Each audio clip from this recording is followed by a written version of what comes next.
Olá, tudo bem com você? Seja bem-vindo, seja bem-vinda a mais um vídeo em nosso canal INSS Simplificado. Pessoal, no vídeo de hoje nós vamos falar sobre revisão da vida toda. Eu vou falar sobre um ofício enviado ao Supremo Tribunal Federal por parte da OAB, né, a respeito dessa revisão da vida toda. Então, você vai ficar por dentro de o que fala esse ofício, né, que a OAB enviou ao Supremo Tribunal Federal, falando, né, da revisão da vida toda, tá certo?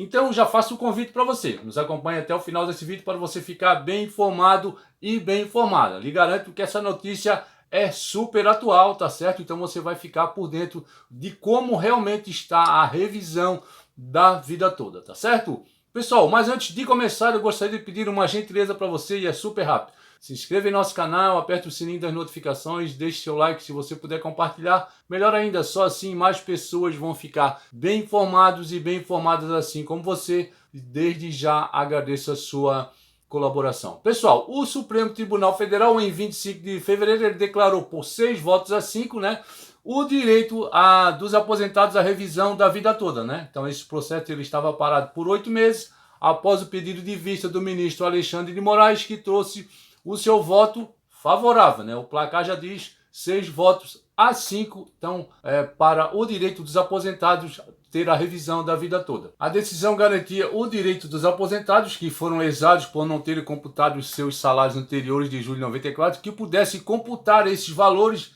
em sua aposentadoria. A revisão da vida toda se mostrava consolidada, porém faltando 20 minutos para a finalização do julgamento e os aposentados comemorarem a conquista desse direito, o ministro Nunes Marques pediu o julgamento, né, que o julgamento fosse reiniciado do zero. Então esse mecanismo se chama pedido de destaque. Vale lembrar, né, que o ministro Nunes Marques ele é indicado pelo atual governo e ele alegou que o pedido de destaque se deve aos valores envolvidos, né, do julgamento da revisão da vida toda. E agora, com o novo governo eleito, nós, né, presumimos que o ministro Nunes Marques não irá se opor, né, em relação ao placar da votação favorável, que foi de 6 a 5, né, em favor dos direitos dos aposentados nessa revisão da vida toda.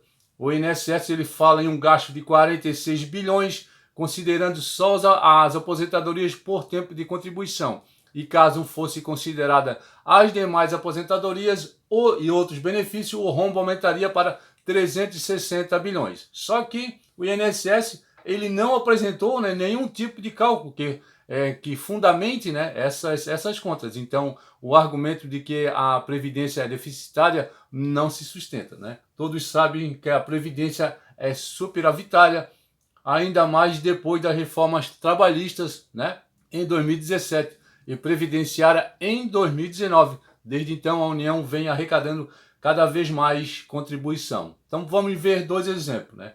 O primeiro deles são os atuais termos de pensão por morte, cujo valor do benefício foi reduzido para 60% da remuneração do falecido. Antes era 100%. Então, nesse caso, hoje, o beneficiário parte de 50% mais 10% para cada dependente, né? Então, já temos aí a grande diferença, né? Se for uma viúva sem dependente, por exemplo, ela receberá 60% do benefício.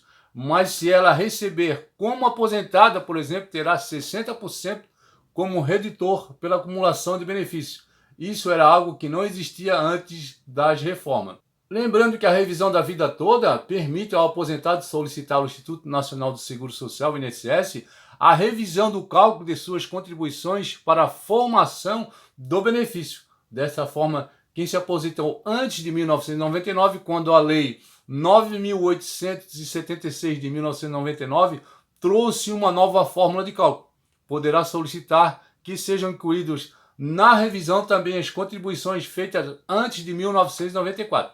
Basicamente, isso serviria para aumentar o benefício de quem se aposentou entre novembro de 1999 e novembro de 2019. A revisão da vida toda tende a beneficiar quem cumpre esses 3 requisitos. Então vamos prestar atenção. Se aposentou há menos de 10 anos, ganhava mais antes de julho de 94 e não se aposentou pelas regras trazidas pela reforma da Previdência de 2019. Então agora nós vamos ver o que disse a OAB. O pleno da OAB, né, ela aprova um pedido para que seja pautada a revisão do regimento interno do STF.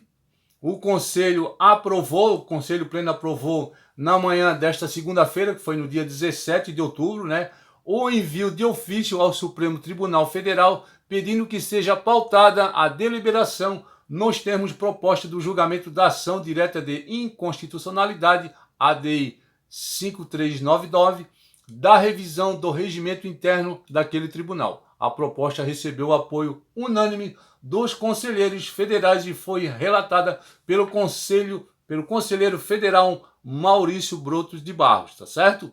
O Pleno pede que seja preservada a validade de voto proferido por ministro posteriormente aposentado ou cujo exercício de cargo tenha cessado por outro motivo, mesmo em caso de posterior pedido de destaque em julgamento virtual, e que a nova norma se aplique a todos os processos ainda não julgados em razão de pedidos de destaque, com prejuízo de qualquer pedido de destaque feito após o lançamento do 11º voto. Além disso, nesses processos seriam validados os julgamentos ocorridos em plenário virtual, decretando-se seus respectivos encerramentos.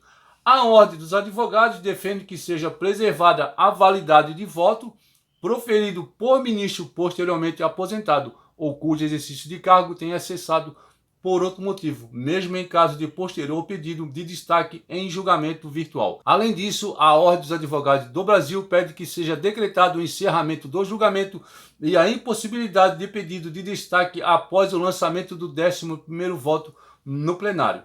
Considerando se tratar de norma processual, o documento da Ordem dos Advogados do Brasil solicita que a nova norma se aplique a todos os processos ainda não julgados em razão de pedido de destaque, com prejuízo de qualquer pedido de destaque feito após o lançamento do 11º voto. Além disso, nesses processos seriam validados os julgamentos ocorridos no plenário virtual, decretando-se seus respectivos encerramentos. Além desse pedido, a Ordem aprovou seja feito o seu pedido de ingresso como amicus curiae no julgamento de recurso extraordinário 1.276.977.